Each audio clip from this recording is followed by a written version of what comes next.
in the second week of our course, Marriage and Family, and this week we're going to look at how we define the family and how we might look at it sociologically. So we're going to ask some of the questions: what do families look like? What are some of the characteristics of families, and particularly how might we view them situated in society, or what's their role within society? So your book outlines 4 different ways of defining the family. The first is we can define it traditionally, or it has a legal definition. And this legal definition used by the census is 2 or more persons related by birth, marriage, or adoption who reside together in a household. So a family, again, some of you might have taken the census. If you're 2 unrelated persons that live in the same household, you would each be considered a distinct family. So that's a legal definition of what a family might be. We can use structural definitions to look at the family. Families are defined in terms of where they are supposed to be located, who lives with who, what kind of structure does the family take, what are the relationships within the family, and where do they fit structurally in relationship to other social structures like religion or the government, or what's the location of the family and what's its arrangement. We can look at functional definitions. What's some of the functions that the family performs? What functions do families fulfill for members in the family? And then what function does, or what needs does the family address for society? So we can, those are called functional definitions, and we can look at those. We can also define families relationally. How do members interact with each other? What types of behaviors do families express in relationship to, with all the individuals in relationship to each other? So again, just to review, we can have traditional legal definitions. We see currently that those legal definitions are changing, particularly with same-sex marriage. Traditional or legal definitions of parenthood also change. Who's a parent of particular children? Can 2 people who are non-related be a family? So maybe what we think of as a traditional family, or how we have legally defined families, we can see that shifting culturally right now. Again, in terms of structure, how are families sustaining themselves? Again, we kind of see changes in this dimension of the family. Older students or older individuals or children tend to be moving out at a later age than normal. We see families that are living together multi-generationally. We know too that even couples who have divorced can still maintain one household. So the structural dimension of the family is changing as well, and it has over time. We'll talk about that when we talk about the history of the family. The family is serving particular functions in society today that it hasn't necessarily in the past. While the family might always have provided the social need of caring for children, we see that families are now taking on new roles in the care for the elderly, the care for medical needs in new and unique ways. We think this might be we might assume that families have always done this historically, but actually in the United States, we've had a very interesting history related to health and illness and how families care for that. Okay, then we can again also look at ways in which families support each other. What does love mean? How is love expressed? And how do families support us emotionally?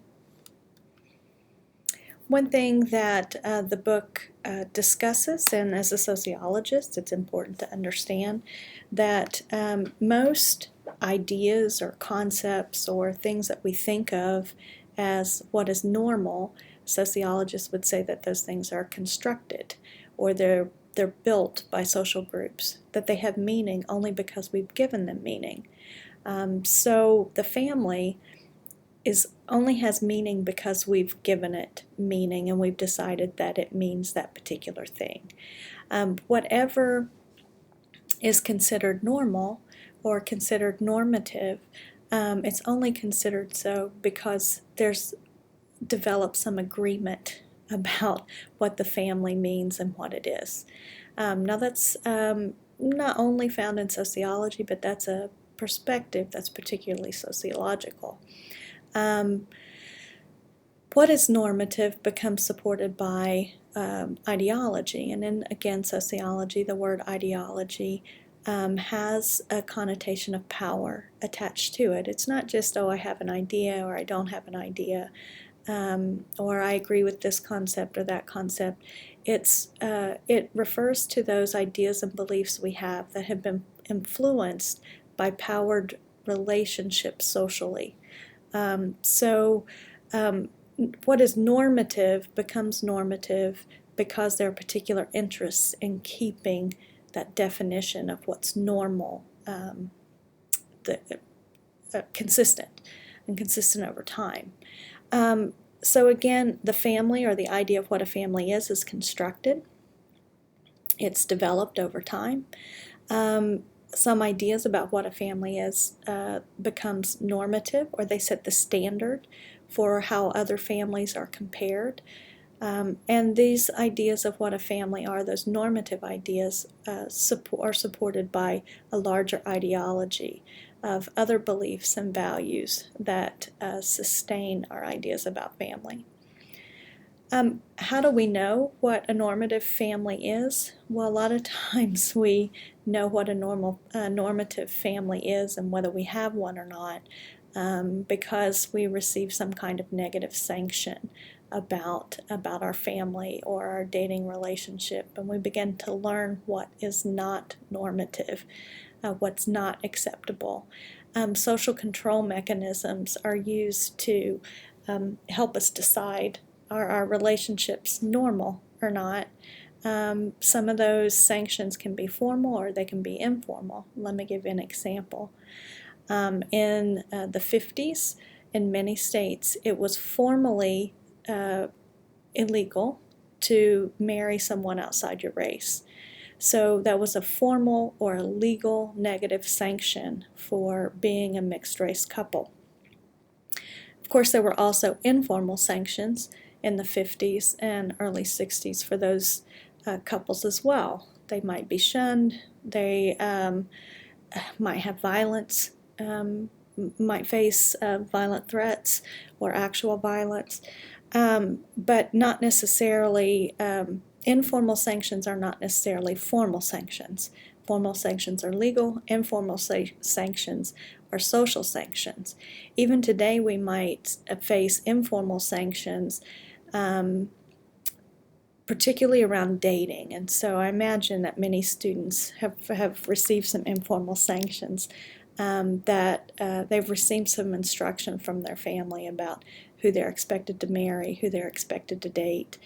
I remember one time my grandmother, one of my friends when I was in college was an African American man, and he and I were going to go on a road trip. It was a purely platonic relationship, and my grandmother, when I told her this, she whispered to me on the phone. She lived by herself, so I'm not sure why she felt the need to whisper, but she whispered and she said, well, you know he's black, right? And I said, yeah, Grandma, he's my friend. I know he's black. But that was an informal sanction. That was her way of telling me an interracial relationship. You know, I don't really want you to go there. And so we learn about what's normative oftentimes through mechanisms of social control, and we receive negative sanctions when we are not necessarily normative. And I think many of us can think of instances where we can identify informal sanctions surrounding our dating life, our marital life, the presence or the absence of children, being asked, you don't have kids yet. All of those things are informal sanctions that are meant to reaffirm some idea of what a normative family is. Okay, We can also see family as a social institution. Not only would we say that the family is socially constructed, we would say, well, it's a social institution. So what are some social institutions? In general, they're social structures, they're patterned behaviors. But these social structures tend to provide an undergirding, a foundation for how people relate to each other within society. They're large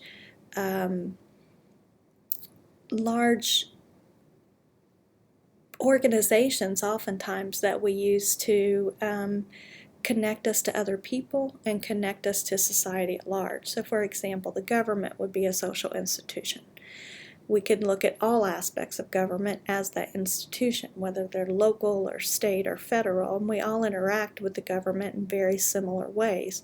The government also performs functions within society, and we can identify those functions. Now, I'm not saying that necessarily every social institution performs those functions well, but we come to accept that this is our relationship to government, this is our relationship to each other, with this particular governmental system, and it provides a foundation for our relationships to other people.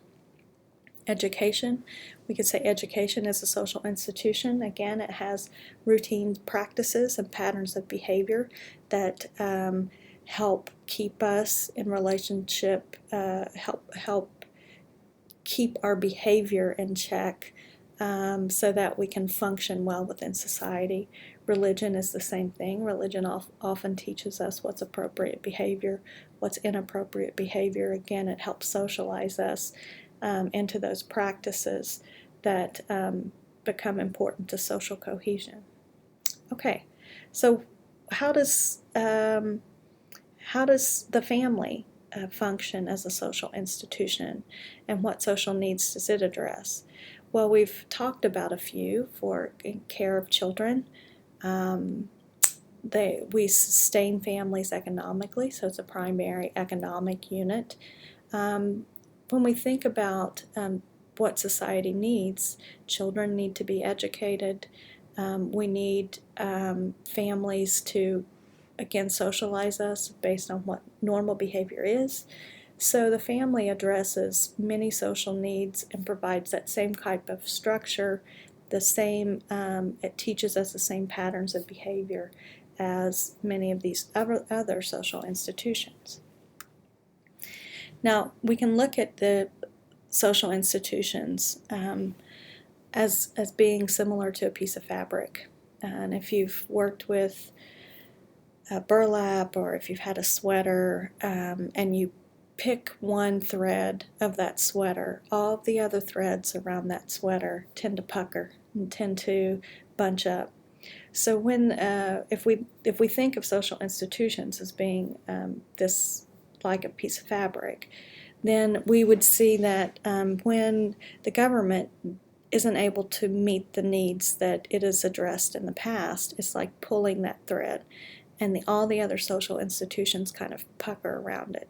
So when we have changes in the structures of families, or we have changes in what families can do, or what needs they're able to fulfill for society, if those change, or if the family's compromised in any way and not able to perform that task, all the other social institutions respond by providing, meeting those needs in maybe new and creative ways. For example, if families can't, maybe don't have enough money to feed their kids, then we see school lunch programs develop. So schools begin fulfilling some of the functions that a family might have traditionally provided. And we can see maybe religion could be losing some of its influence as an instructor of morality. I'm just being hypothetical here. Then other social institutions theoretically would come in and fill that gap. That's called functional equivalence, and it's, to state it formally, ways in which social institutions fulfill the needs of other institutions when they're compromised or potentially failing. Now, the structural functionalists believe that all the social institutions work together to kind of straighten that fabric back out, to make sure that everything works well, it's all balanced, and the provision of all social needs are fulfilled. So families can be viewed as functional systems. Again, what functions do they provide? What needs do they address socially? Well, they're economic units, as I mentioned before. We sustain children. We sustain ourselves as small units. We can be intergenerational. We transmit culture, social norms, informal methods of social control. We instruct people on how to behave socially. We have divisions of responsibility and care that serve needs within families, and then in the broader context of social relationships. And then they also serve relational functions as well. Okay, we can also see families as social systems of relationships. And within those, this is more of a micro way, or we're looking at relationships within the family unit, and to see how patterns of behavior are organized, and particular beliefs within particular family units. And within those units, if we wanted to explore them, we could see families as, as groups. And within all groups, we have status, who holds position, who holds authority, who holds power. We have roles, what jobs do particular people have within that family unit. And we also have, again, norms. Now, we might have social norms that impact families that are more broadly accepted, but then every family has its own system of norms and methods, how we're supposed to behave within a family. For most of us, when we go to one grandparent's house, we know that the norms of behavior differ than going to another grandparent's house. When I grew up, my dad had a very particular way of washing dishes. And I was instructed on and corrected on, I'm not washing the dishes in the correct order. They all had to be sorted and then washed in the correct order. That was a family norm, certainly not a social norm. So we can look at families not only as a social institution, but we can look at it a little more with a little more focus as a system of relationships. Okay, when we think about groups and socialization, again, we're socialized within our families. There are various categories that we give to different types of groups.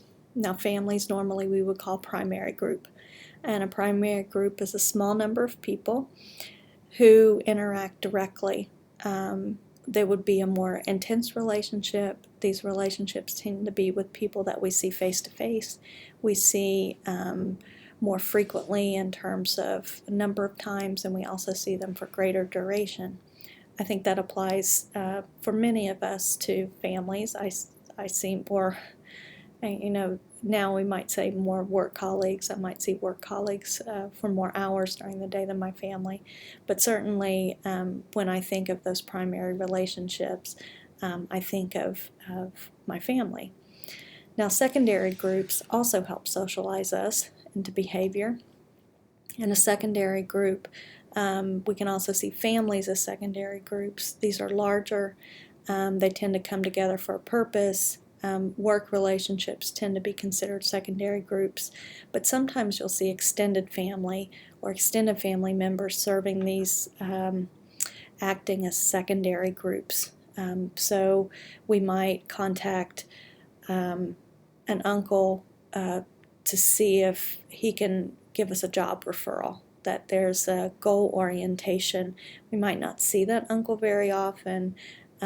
We might see them once or twice during the year, but we know that they're in an industry and well connected, and so we might contact members of our extended family, and then they'll serve as secondary groups as well. We also learn what's normal from reference groups. And reference groups are those groups that we measure ourselves and our own behavior against. So they can be primary or secondary, but oftentimes these are groups of people that we might never meet. We might not know them personally at all. And particularly in today's world, we tend to see them or see how they act as families vicariously through the media. I'm thinking of the Kardashians or Shaw's, what is it, Shaw's of Sunset or something like that, but families that we interact with via the media. These reference groups establish or they help us learn about what our own families should be like. It's not just families. We use reference groups to teach us how to dress and how to behave and what our goals might be. But for our purposes in this course, the reference groups also teach us how our families should behave and how we should behave as people who are dating or people who are in relationships or parents, how we should be parents. There are normative reference groups. Those would be groups of people that we want to emulate. There are comparative reference groups, and those are groups of people that show us a negative example that we know we don't want to be. We don't want our families to be like. Comparative reference groups are pretty ubiquitous when we look at where we learn how to be families and what kind of behavior is associated with being a good family member. I found a few actually in just a really quick Google search, some few examples of comparative families. The Goslin reality TV, it presents us with a lot of examples of families we don't want to be like. The Kardashians, this headline, Act Like a Bomb Already, shows us what mothers should be like, teaches us social expectations of motherhood and how mothers relate to their kids. You'll notice the contrasting title in the In Touch magazine, My Fight to Save My Daughter. So we have one normative reference group juxtaposed against a comparative reference group. They can also teach us about parenting, beliefs that we should have, the whole Tom Cruise issue, whether the child should be raised religiously, which religion. All of those teach us what our family should be and should not be. Okay, coming up to the end of the lecture, I just kind of want you to think creatively. If you could create the family from scratch, the family as an institution from scratch, what rules would you apply to the family? What would be a normal family? What kind of arrangements would be acceptable? How would children be cared for? Would they be cared for by family units, or would they be cared for by others? And in fact, we have systems where children are educated outside the family, maybe at a boarding school where they're not necessarily cared for by family members. Is that a trait that your family might have, or your theoretical family as an institution might have? How is inheritance transferred? What types of roles do people have within the family? I think it's just a fun exercise to think about how we might create this thing that we socially experience called the family. Okay. Lastly, I'm just going to discuss this really quickly. When you download the lecture notes, you'll see some terms that are listed at the end of the lecture notes. Basically, these refer to terms, or they coincide with terms that are at the in the chapter reading for this week. There are types of marital relationships, different terms related to that. The term sex ratio is important, and it comes up again when we talk about marriage and mate selection. And then types of kinships and inheritance. Just real quick, I do want to show you one slide related to polygamy. Again, the monogamy is one spouse at a time. The main term associated with this that you need to know is this idea of serial monogamy or sequential monogamy. In the U.S., we're not necessarily, not every couple is monogamous, meaning you're married and you stay married and monogamous for your entire lifetime. We can be serially monogamous, that we're monogamous within a particular, or the expectation is that you're monogamous within that marriage or within that particular relationship. That relationship might end and then you'll enter into another monogamous relationship. Again, that's called serial monogamy. Polygamy is when we have multiple spouses, and I'll let you learn more about those terms in the book. But in this slide, I thought this was an interesting breakdown of different legal, the way in which polygamy is addressed around the world. Basically, those countries which are green or blue on the cool end of the scale, they're more likely to recognize polygamous relationships. So they might be legal or at least not illegal in these countries. If they become a warmer color, orange, yellow, it's kind of a maroon, then these are countries that have made polygamy illegal. And the key, whether it's constitutionally banned or just illegal. So I thought I'd give you the little image here. It was a neat little chart. It's actually legal, or at least not illegal, in many more places than I thought. You'll notice that England or the British, Great Britain, is green. Polygamy is legal but not recognized. Or polygamous marriages that are performed abroad are recognized. Australia is the same way. I thought that was interesting. Okay, again, and you'll also see some other, I'm not going to go into this, it'll make the lecture too long, and these concepts are described very well in the book. Okay, that's it for this week. Again, read your book and check your syllabus for any assignments that we might have.